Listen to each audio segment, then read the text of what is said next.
നിങ്ങളുടെ ഫേവറേറ്റ് സീരിയലുകൾ ടിവിയിൽ വരുന്നതിന് മുൻപേ സൺ നെക്സ്റ്റ് ആപ്പിൽ കാണാം. ഇനി എല്ലാവർക്കും മുൻപേ കാണൂ. ഇപ്പോൾ തന്നെ സൺ നെക്സ്റ്റ് ആപ്പ് ഡൗൺലോഡ് ചെയ്ത് സബ്സ്ക്രൈബ് ചെയ്യൂ.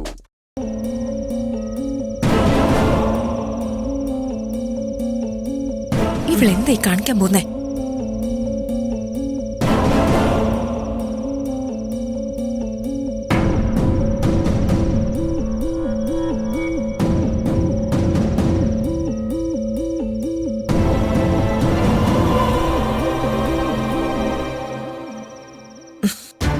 എന്താ ഇത്? ഇത്രയും വലിയ സംഭവത്തിൽ നിന്ന് രക്ഷപ്പെട്ടു വന്നല്ലോ മാഡം. അതുകൊണ്ട് രക്ഷപ്പെട്ടു വന്നതിൽ നിനക്ക് വിഷമമുണ്ടായിരിക്കുമല്ലേ?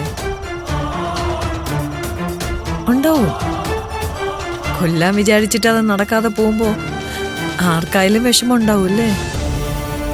പത്മ, ആ കുട്ടി ഐശ്വര്യമുള്ളൊരു കാര്യം ചെയ്യാനല്ലേ വന്നത്. അതിന്റെ മുമ്പിൽ നിന്നുകൊണ്ട് ഇങ്ങനെ ആവശ്യമില്ലാത്ത കാര്യങ്ങളൊന്നും സംസാരിക്കണ്ട.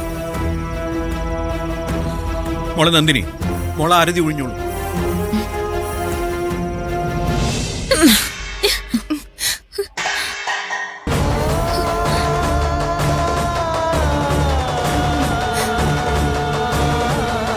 പത്മ, ഇത് ദൈവികമായൊരു കാര്യമാണ്.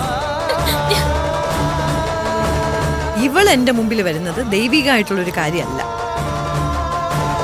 ചെകുത്ത അടുത്ത് വരുന്നതിന്റെ തുല്യം. ഇവളിപ്പോ അടുത്ത് വരുന്നത് നിങ്ങൾ മനസ്സിലാക്കിയിരിക്കുന്നത് നാട്ടുംപുറത്തുകാരിയുടെ നിഷ്കളങ്കത കൊണ്ടാണെന്നാ. പക്ഷേ എനിക്കറിയാം, കൊല്ലാൻ നോക്കിയിരിക്കുന്നത് ഇവളും ഇവളുടെ ഭർത്താവുമാണെന്ന്. അതറിയാതിരിക്കാൻ വേണ്ടി കരുതി കൂട്ടി കാണിക്കുന്നതാ ഇതൊക്കെ. ഞാനെന്തിനാ മാഡത്തിനെ കൊല്ലാൻ നോക്കുന്നത്? ഞാനോ സൂര്യ സാറോ ഒരിക്കലും അങ്ങനെയൊന്നും ചിന്തിക്കില്ല. നീ അതൊന്നും പറയണ്ട. നീ തന്നെ പറഞ്ഞിട്ടുണ്ടല്ലോ, നിന്റെ നാട്ടിൻ പുറത്ത് നിന്റെ ശത്രുക്കളെയൊക്കെ നീ ഇല്ലാതാക്കിയിട്ടുണ്ടെന്ന്. ഇവിടെ മമ്മിയല്ലേ നിന്റെ ഏറ്റവും വലിയ ശത്രു. അപ്പൊ മമ്മിയെ നേരിടാൻ നീ നോക്കിയിട്ടുണ്ടാവും. എന്തിനാ മാഡം എല്ലാ കഥകൾ പറയുന്നത്?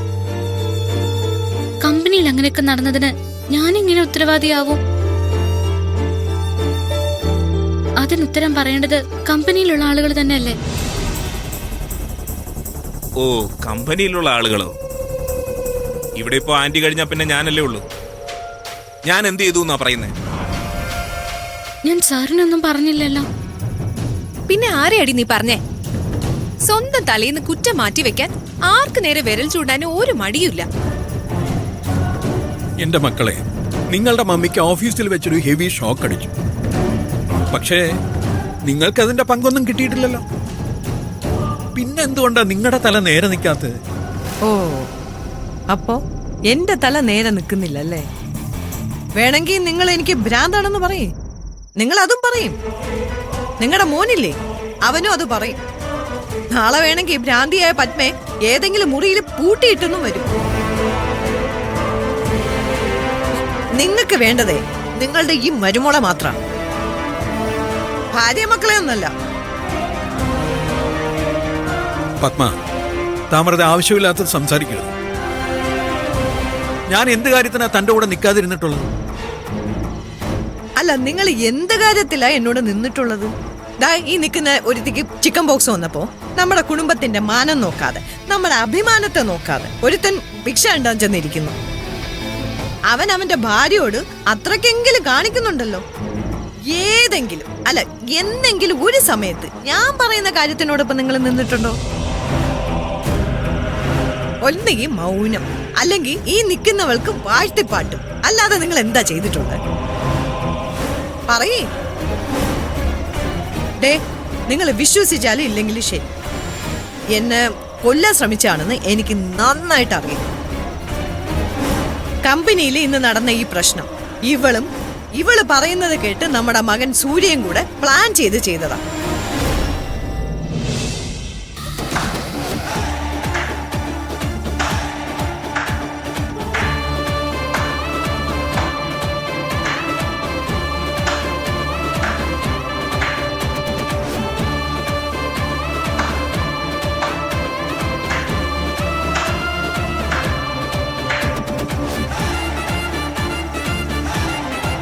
അച്ഛാ, ഹോസ്പിറ്റലിൽ നിന്ന് തിരിച്ചു വന്നിട്ട് ഇങ്ങനെ ഒരു മൈതാന പ്രസംഗം ഉണ്ടെങ്കിൽ അത് എന്നെ ഒന്ന് നേരത്തെ അറിയിക്കണ്ടേ അച്ഛാ?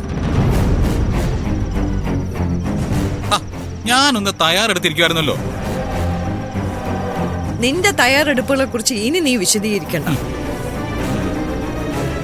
കമ്പനിയിലെ പുതിയ മെഷീനുകളുടെ പൂജ തീരുമാനിച്ച അന്നു മുതൽ നീ കരുതി കൂട്ടിയിരിക്കായിരുന്നു എനിക്ക് കെണിയൊരുക്കാൻ. നീ ഇനി എത്ര നല്ല വാക്കുകൾ കൊണ്ട് വിശദീകരിക്കാൻ ശ്രമിച്ചാലും ഞാൻ വിശ്വസിക്കുന്നു ഇത് നീ തന്നെയാ ചെയ്തതെന്ന്. ഓക്കെ, ഈ കൂട്ടത്തില് വേറെ ആർക്കെങ്കിലും ഈ സംശയം ശരിയാണെന്നുള്ള അഭിപ്രായം ഉണ്ടോ? ഉണ്ട്. കമ്പനിയിൽ അങ്ങനെ ഒരു കാര്യം നടക്കണമെങ്കിൽ കമ്പനിയിലെ ഇലക്ട്രീഷ്യന്മാരിൽ ആരെങ്കിലും കൃത്രിമത്വം കാണിക്കണം. ഈ കുടുംബത്ത് കമ്പനിയിലെ ആളുകളിൽ ഏറ്റവും കൂടുതൽ ഹോൾഡ് ഉള്ളത് ഏട്ടനല്ലേ? ഏട്ടൻ പറയുന്നതൊക്കെ അവരനുസരിക്കുമല്ലോ. ഒരാളായി. ഇനി സൂര്യ, ഞങ്ങളും മമ്മിയുടെ കൂടെ നിൽക്കുന്നതിന് നീ കുറ്റം പറയാൻ നിൽക്കണ്ട. എന്തായാലും കമ്പനിയിൽ ആർക്കെങ്കിലും ഒക്കെ മമ്മിയോട് ദേഷ്യം ഉണ്ടാവും. അതുകൊണ്ട് മമ്മിയെ കൊല്ലാൻ ശ്രമിക്കുമെന്നൊന്നും കരുതണ്ട.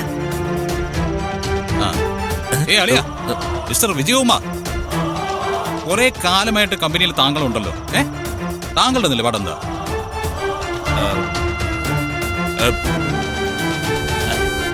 എനിക്ക് പ്രത്യേകിച്ച് അഭിപ്രായമൊന്നുമില്ല.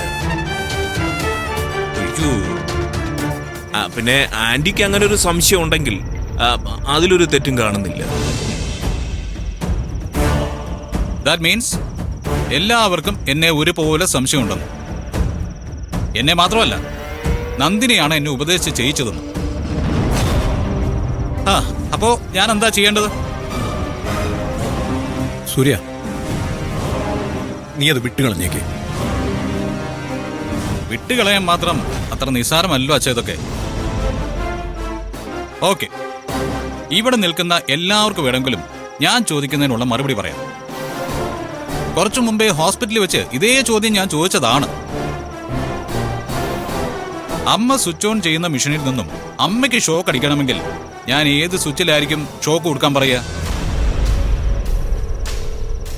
അല്ല, അതിൽ അത്ഭുതങ്ങളൊന്നും സംഭവിച്ചില്ല. അടുത്ത സ്വിച്ച് ഏതാ? നന്ദിനി ഓൺ ചെയ്യുന്ന സ്വിച്ച്. ഞാൻ ഇത്രയും പരിഗണന കൊടുക്കുന്ന, ഞാൻ ഇത്രയും സ്നേഹിക്കുന്ന എന്റെ ഭാര്യ തൊടുന്ന സ്വിച്ച്. അതിൽ ഞാൻ ഷോക്ക് കൊടുക്കുവോ? ഓക്കെ, ഇപ്പൊ ഈ സംഭവിച്ചത് നന്ദിനിക്കായിരുന്നെങ്കിലോ? ആർക്കെങ്കിലും എന്തെങ്കിലും പരാതി ഉണ്ടാവുമായിരുന്നോ? പകരം കമ്പനിയിൽ അർഹതയില്ലാതെ കയറിയ നന്ദിനിയുടെ ദോഷം പറയുമായിരുന്നു. നന്ദിനി ഓൺ ചെയ്യേണ്ട സ്വിച്ചിൽ കൈവയ്ക്കാൻ ഞാനും നിർബന്ധിച്ചിട്ടില്ല, നന്ദിനിയും നിർബന്ധിച്ചിട്ടില്ല. ഇവിടെ നിൽക്കുന്ന ആരും നിർബന്ധിച്ചിട്ടില്ല. സ്വന്തം ഇഷ്ടപ്രകാരം അത് ചെയ്തു, ഷോക്ക് അടിച്ചു.